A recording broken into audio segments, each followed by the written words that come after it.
So if people pleasing comes to you, right, and causes you to overcommit to things that you don't really care about, and it prevents you from figuring out what you really want in life, how then do we go about getting rid of that nature?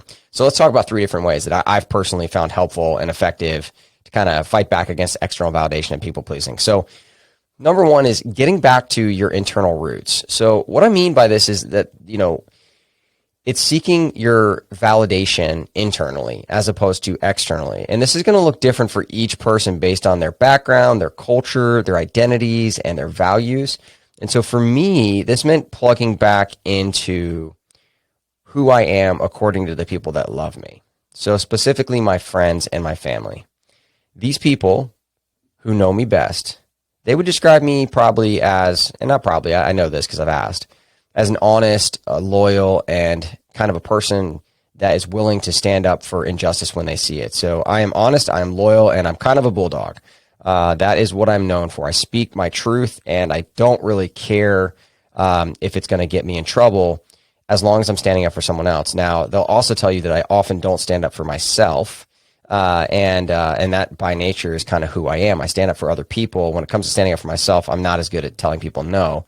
But I've gotten a lot better at that over the last few years through my own coaching.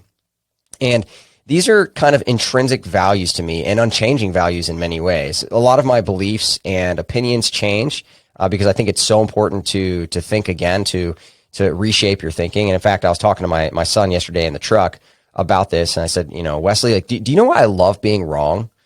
He said, no. And he has this like concerned look on his face because my son is very much concerned with knowledge and with being right.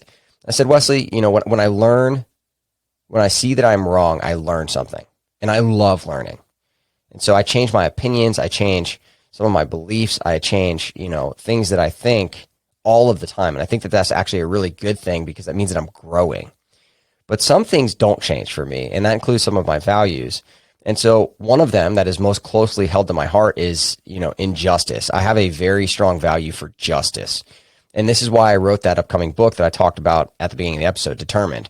I think that the systemic and systematic injustices that exist in medicine cause moral injury, and that this systemic culture of moral injury is what leads to the individual phenomenon of burnout in doctors and nurses. And I'm sick of it, right? So this explains, why I empower individual doctors to fight against that unjust system through money and mindset. So those are the 2 things that I talk about, and they're both rooted in helping other people learn how to create the freedom they need to fight for themselves.